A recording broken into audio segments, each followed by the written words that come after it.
How many calories should you be eating for fat loss? That is the big question. You have to get this right because ultimately there's a fine balance to strike when it comes to losing fat and getting the amount of calories right that you need to lose fat. Obviously, if you eat too much, you're going to get stuck, you're not going to lose weight, you're not going to move forward, you're just going to end up spinning your wheels. But by the same token, if you do not eat enough, then you're going to end up starving, hungry, and low in energy, which at the end of the day is not why we're training and why we're dieting or trying to lose fat in the first place. You want to look good, feel good, perform at the highest level, and be at your best. Now, in this video, I'm going to touch on calorie calculators, what it actually takes to set up the calories to make sure you're always burning fat, and how to break through and avoid plateaus as much as possible. They're not something you can completely rule out, that's just reality, but I'm going to show you some tools, tips, techniques that I've used to help over 400 9-to-5ers lose fat, get in shape, and make sure they're always moving forward. Let's get into it. Here's the truth, or the raw truth, about calorie calculators. They are nothing more than a guess or an estimate. That is it. They are simply a starting point. When it comes to losing fat, everyone has different metabolisms, activity levels, dieting history. You actually have something that's called a dieting age. This means that basically how many times you've dieted throughout your life. So when you look at calorie calculators and you punch something online, if it doesn't work, that's not a cause for panic. Generally, if you want to start losing fat, you're going to have to eat somewhere in the region of 10 to 13 times your body weight in pounds in calories, if I can speak right today. So that means, let's say round number here. If you're 200 pounds, you're going to have to eat between 2,000 and 2,600 calories to lose weight to start with. Again, the key here, that this is just a starting point. They are nothing more and nothing less. When you come to lose fat, as you're going through that process, you have to tweak, adjust and measure in order to continue moving forward. And I'm going to get into how we're actually going to do this and how you can best do this to avoid all of your fat loss plateaus moving forward. Quick one before we move on as well, if you want a completely free copy of my brand new fat shredding cookbook with 20 mouth-watering recipes that are going to help you melt that gut, then all you have to do is go to the link in the description. You'll see that there, it's like one of the top links. Download it for free. Now let's get into this. One of the first things that you have to do when you're actually going into a fat loss phase, and this is something that most people don't actually do, is determine your weight loss rate. How much weight do you actually plan on losing? What rate do you want to lose it at? This is one of the first things we do with our clients, is map out what they want to do. We map out a spreadsheet for them, and again, we can actually physically track, are they on track, are they off track, are they ahead of track? Like, that is one of the most powerful things you can do to get started. Obviously, it then gives you a level of accountability as well. So again, we'll use the example of £200 meal. If you're £200, excuse my brain's atrocious. If you're £200, now this is where a lot of people get shocked. A good rate of weight loss is 0.5 to 1% of body weight per week. So this means that if you're £200, that's 1 to 2 pounds each week. Oh, Andrew, that's really slow. That's really slow. How am I supposed to stick to this?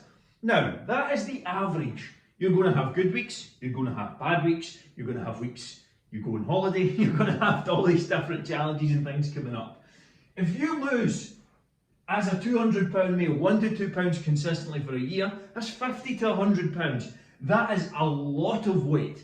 If you went from a £200 to a £100 meal, you would look quite different. So again, forget about this being small. If you can lose weight at this rate, you're going to be able to keep it off because it's going to be done in a sustainable manner. None of this 30 pounds overnight bullshit that you're seeing so many different places pop up.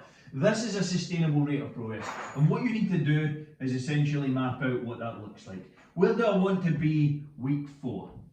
You know, week 8. If you're getting serious and you can map this out, it will give you some really good targets and the points to stick to. And again, it's something we do for our clients as soon as they sign up. Are you someone who's ever mapped out your weight before? If you haven't, let me know below. And before we move on, I want you to do one thing for me, because this would really help me out. There's a wee thumbs up button down there. It's like that. If you could just tap it, it would be really helpful. Helps me with YouTube algorithm, helps me make progress, helps me grow the channel. If you could, it would be appreciated. Now let's get into the next step of the video, which to be honest, I have actually forgotten, but let's get into it quite quickly. This part that I had forgotten is the secret to actually fine-tuning and losing weight over the long term. This is what you need to do in order to lose weight. So again, we'll use the 200-pound male example. Let's say, as going off what we touched on at the start of the video, you set your calories between 10 and 13 times your body weight. We'll take the average and go for 12. That's generally where I start with most clients. So that is 2,400 calories. Now, what you need to do here is start on this and be consistent Monday to Sunday. Every day, just be consistent for 1 week.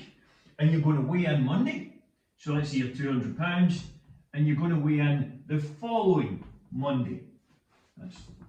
Let's say it's changed. You're going to weigh in the following Monday morning.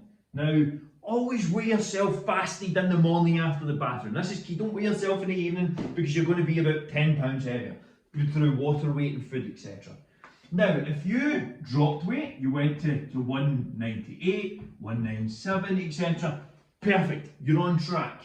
If you went up to 201, 202, this was too many calories for you. Again, everyone is different. Metabolisms, different activity levels, etc. These are simply guesses. And if you stuck and you were exactly flat, then again, this is roughly maintenance, so you need to make a slight cut. This is how you do things over time. And it's this consistent process. I actually recommend you weigh in Monday through Sunday so you can actually see how things are progressing and you can get an average. It's not just a one-off fluctuation. This, done over time, is what gets you result. This, done over time, is how you lose fat and guarantee it stays off. Because if you continually go through the adjustment process of weighing in, sticking to a number of calories, and then seeing what the results were, then all you have to do is make an adjustment to the total calories and you can continue moving forward. Now, there's different ways you can set up the calories. I'm not going to get into this video. This may be another video for macros and things like that. But this is how you set up calories. This is how you change them, monitor them, and make sure you're losing weight moving forward. So, to summarise and to finish off this video, you have to check in with yourself every single week. Are you someone who does a check-in right now? Yes or no? Let me know in the comments below. And this process done over time is how you actually get weight off. Now, quick one bit, and this is a quick point that sometimes comes up. If you're using a tracker, a MyFitnessPal, an Apple Watch, do not take off the calories burned through exercise. They are wildly inaccurate. They guess far too high, and it is completely and totally unnecessary.